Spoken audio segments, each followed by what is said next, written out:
we looked at a very beautiful katha, and the theme of last night, for those of you that were here, you will remember it started with the letter A. Assumptions. Excellent. Last night we looked at that word called assumptions. And those of you that were here, I would have told you that assumptions are the termites of a friendship. Assumptions are the termites of relationships. Assumptions are the termites of a family. And I told you that assumptions can destroy you. It can eat away everything that you have built, everything that you have acquired. And we looked at a beautiful katha about Shumba and Nishumba, and the assumption that they made that the Devi is very weak, the Devi is very fragile, the Devi has no strength nor no power. And that assumption started to cost them very, very dearly. And we spoke last night about two friends of Shumba and Nishum called Chand, and anybody remembers what the other one was named? Mund. Excellent. Chand and Mund. And I showed you how Chand and Mund, listening to Shum and Nishum, they went and they started a fight with Devi Ma. And Kali Devi manifested on that battlefield, and she destroyed everyone from her side. It is said the powers of the demons were no match for the greatness of Kali Ma. And we ended last night where Chand and Mund, their heads were taken off by Kali Ma. We begin tonight where the armies of Chand and Mund, the armies of Shum and Nishum, they are very, very scared. They are very frightened. They are very worried. And they start to leave that battlefield bruised, bleeding, broken, shattered, hurt and humiliated. It is said, seeing Chand and Mund lifeless, seeing the havoc and the chaos that Devi Ma created, the ministers of Shum and Nishum returned to them. And when they returned to them, it is said, these ministers, broken and bruised, they looked at Shum and they looked at Nishum, and they started to give them advice. The theme of our katha tonight is advice. It is said in your life and in my life, every single one of us at a point in time, you will need the advice of someone. You cannot figure out life alone. You cannot solve all the problems and puzzles of life alone. At some point in time, you're going to ask someone for help. At some point in time, you're going to seek the guidance of somebody. You're going to seek the advice of somebody. You're going to seek the help of somebody. And can I ask you something? How many of you sitting right here, right now, you have someone in your life who you can seek advice from? Anybody? No? Girls, boys, children, do you have anyone in your life who you can turn to and seek advice from? Some of you may have, but you know something? Not everyone in the world today have a trustworthy person next to them to seek advice from. It is said so many of times we deal with our battles alone. So many of times we wish there's someone next to us who we can seek refuge in, who we can talk to, who we can ask for help from. And sometimes we feel like we're alone. Sometimes we feel like we have to fight everything alone, fight every battle alone. And Shum and Nishum, sitting in their kingdom on their thrones, their ministers came to them to give them advice. It is said there are three types of advice. How many? Three. How many? Three. The first type of advice is called solicited advice. I'll say that again. The first type of advice is called solicited advice. What is it called? Solicited advice. Solicited advice is where you, as an individual, you genuinely, honestly, wholeheartedly seek advice from someone. That is where you're in a dilemma. You are in trouble. You are in difficulty. You need help. And you go to someone with knowledge. You go to someone who you trust. You go to someone who you look up to seek advice. And when you seek that advice, the advice that that person gives you is solicited advice. When that person advises you and speaks to you, that person hopes that you take that advice and you put it into practice. You take that advice and you adapt it in your life, and you grow, you learn, and you become better. Solicited advice. Have you all ever experienced that? Have you all ever gone to someone for advice and they gave you good advice and you took that advice and you bettered yourself? Yes? No? Sometimes? Yes. At some point in time, you may have turned to someone for advice. You may have asked someone for some sort of help. Example, let us say a child needs to make up some decisions regarding his or her friends. Let us say a child has friends that are very negative, friends that are very much bad influence. And that child may go to the mother and say, Ma, advise me on this friend. What do you think about this friend? What do you think about my relationship with this person? Is it good? Do you think that friend will support me? And that mother will give that child solicited advice. That mother will give that child genuine advice, and she will say, well, son, you see that friend? His intentions isn't good. Find better friends. Surround yourself with a better company. Surround yourself with people who will bring out the best in you. And if that child listens to that advice, that child would have accepted the solicited advice. If that child failed to listen to that advice, then that child would have rejected it. So that is solicited advice, where you genuinely look for help from someone, they help you, you take that advice, you better yourself. The second type of advice is called semi-solicited advice. What is it called? Semi-solicited advice. Semi-solicited advice is where you're talking to someone. You did not ask them for any sort of advice, but they feel the need to add a piece of advice to you. They feel the need to share some advice with you. You did not ask for it, but out of conversation, they just put in a little advice for you. Example, today I was talking to someone and I said, these days the sun is ridiculously hot, boy. And he said, yes, that's true. He said, but Babs, take my advice, drink some water. That is semi-solicited advice. Having a casual conversation, and he decided, let me advise Babs, drink a little water. I did not ask for it, but it is good advice.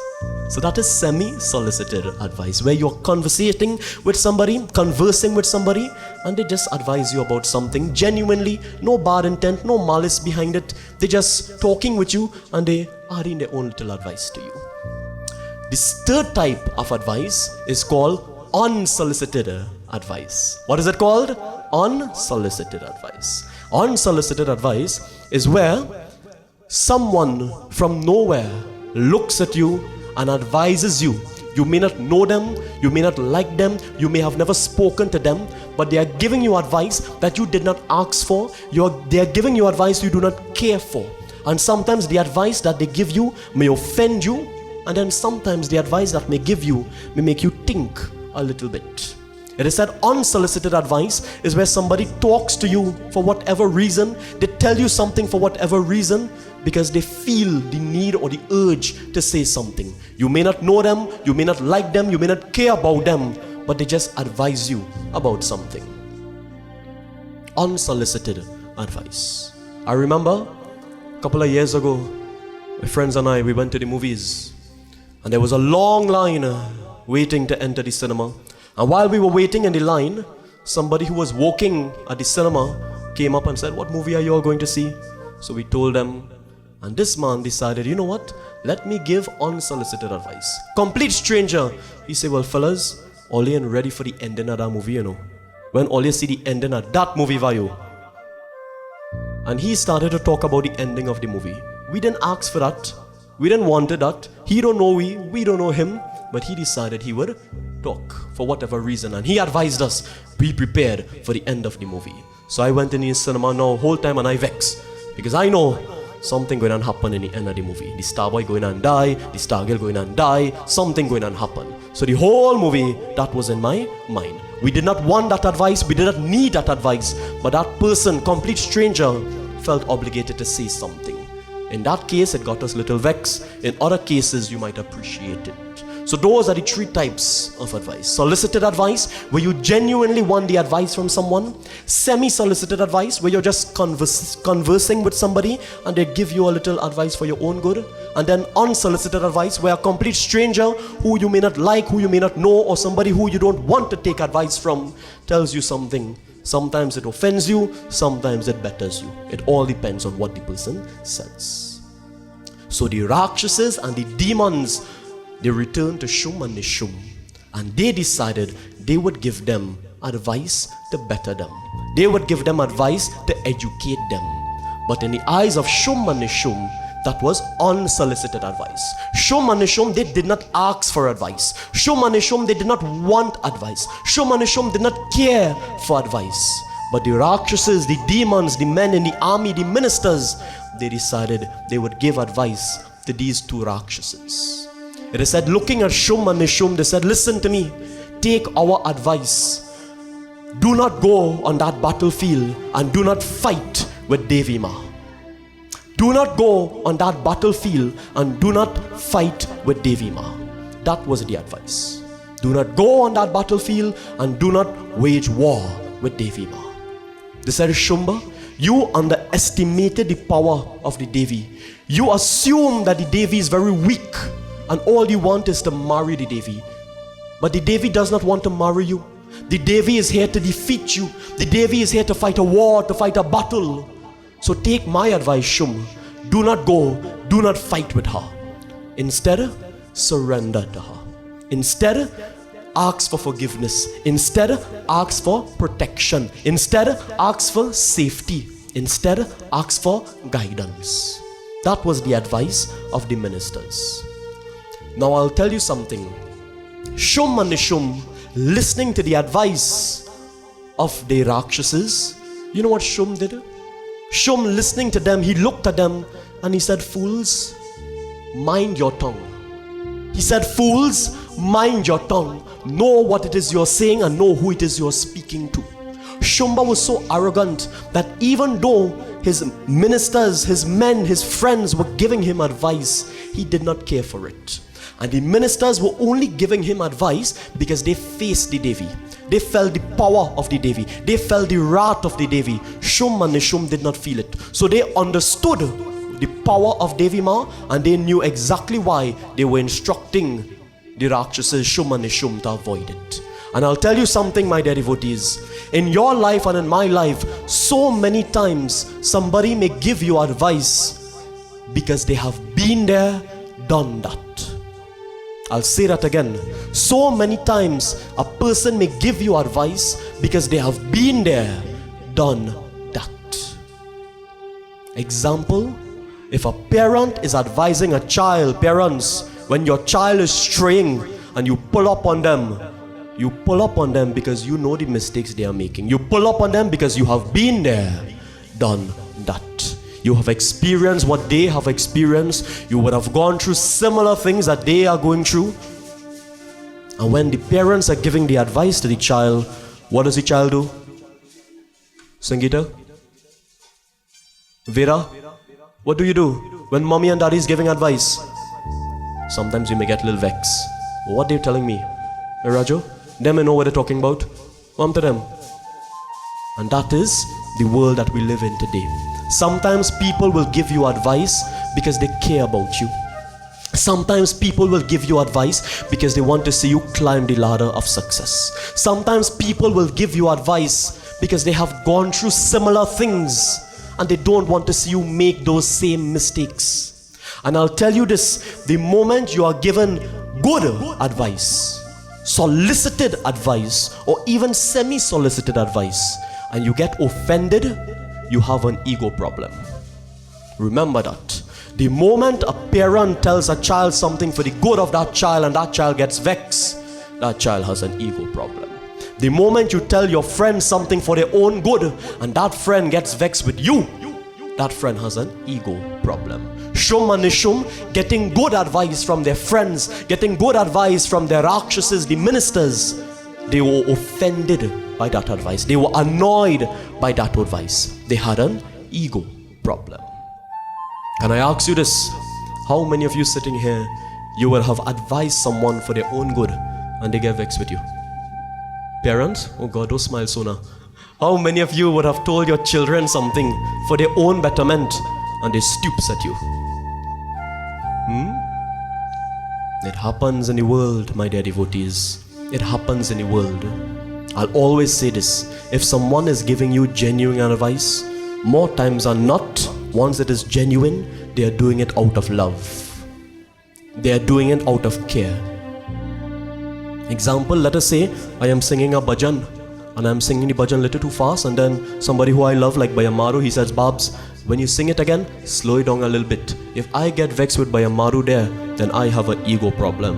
Bayamaru just told me for my own good, for my own betterment. It is my duty to appreciate that advice, listen to him because he knows what he is talking about. He has been there, he has done that. Advice will come to you. Trust me when I say this. Take the advice of the people who have been through the wars. Take the advice from the parents of your life who have been there and done that. But you know what our children do in today's world? Like Shum and Nishum, they don't listen to the good advice. They do things on their own. Sometimes people want to hear the things they want to hear.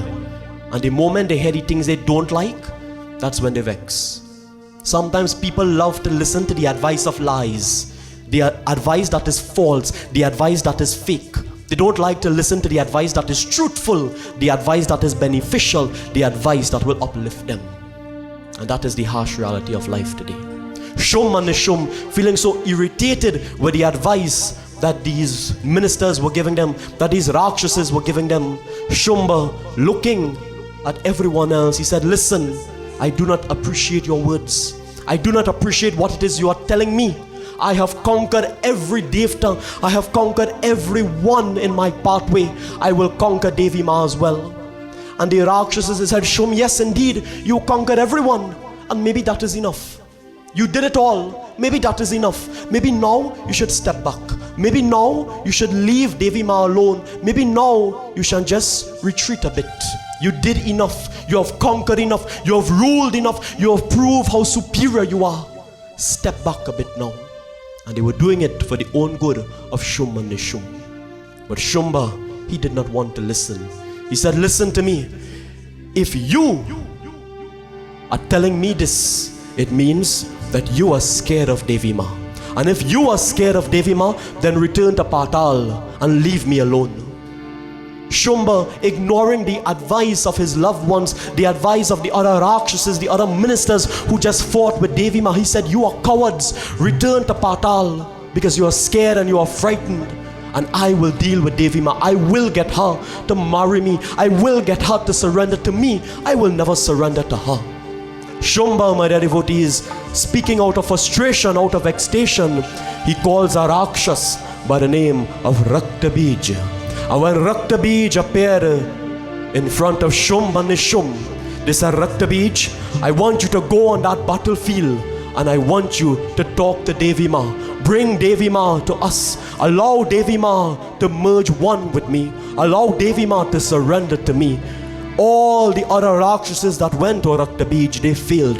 But we put you to do this task. Raktabij, listening to the words of Shum and Nishum, you know what Raktabij said?